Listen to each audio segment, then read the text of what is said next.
In the introduction to the Vitruvian Man, you'll remember that the width of the figure is going to be exactly the same as the height of the figure. Leonardo showed this by creating a perfect square, fingertip to fingertip, that was the same size as the height from the top of the head to the feet.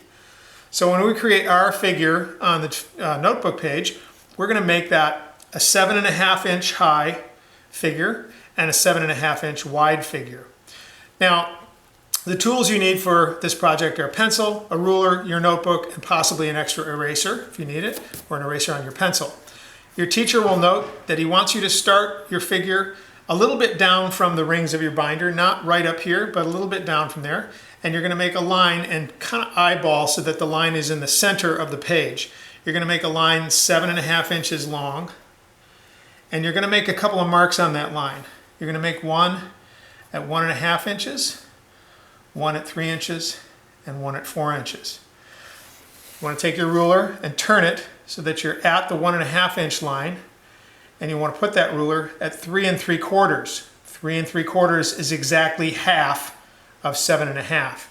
And we're now going to create a line that goes across 7.5 inches long. This line represents the shoulder line of the figure, approximately right here.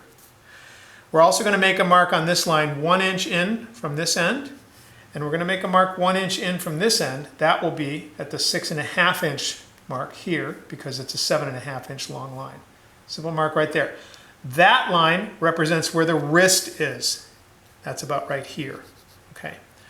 So we should have a simple cross on the page with a mark at 1.5, 3, and 4. A line across that's 7.5 inches wide with a mark 1 inch in from each end. Now, when I draw, I like to actually be a little bit sketchy with my pencil. I draw a little bit at a time. So I'm going to make the head, and the head is a little bit less than 1.5. Remember, 1.5 is the distance to the shoulder line, which is below the chin here. We see that. So I make my figure, my head, kind of an egg shape, comes down to here. And I don't have to be perfect. I can come back and fix this later.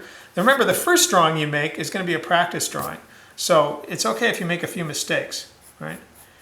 And like that. Now, I like to quickly move ahead and show a very simple figure with a very simple set of clothing on. We're not drawing the figure nude like Leonardo did.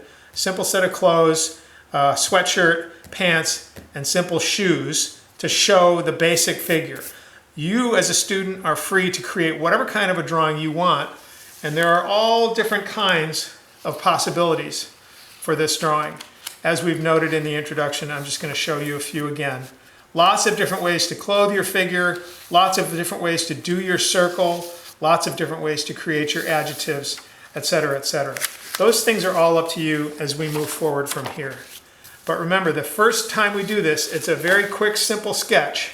So I'm going to move ahead with that. I'm going to come here to do my arms. My sleeve is here. That's about where my wrist is. And I come back, and I'm going to do the same thing on this side. And I come back. Now, the 4 inch mark represents the hips. So the belt is going to be a little bit above that. So I draw a simple belt in here. And the hips come down and all the way down to a simple pair of pants like this. This line is where the bottom of the foot is. Not where the bottom of your pants are, but where the bottom of your foot is. And notice the size of the shoe or the size of the foot. It's not a little tiny foot, it's a good sized foot.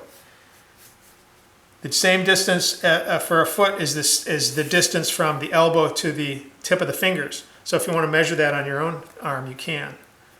Now, when I do hands, hands are very difficult to draw well. They take practice and time.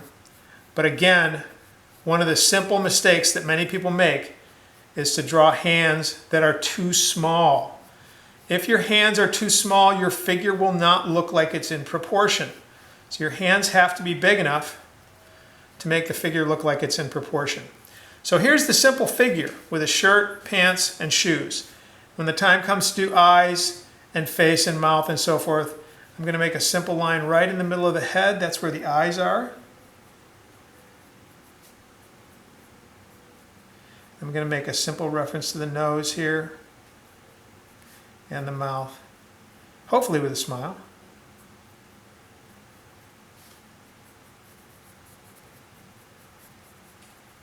And that's a simple practice sketch of the Vitruvian figure. And if you look through the examples that we've shown, you're going to see lots and lots of different kinds of ways for students to draw this. All those things are up to you. Remember, the simple part of this at the very beginning is to practice this sketch over and over again. I'm going to try to zoom in on this now so that you can see it a little bit closer. Hopefully it'll stay focused. I'm going to focus it if we need to. And you'll be able to see, you can fill this in however you want to with whatever kind of an effect you want. That's up to you.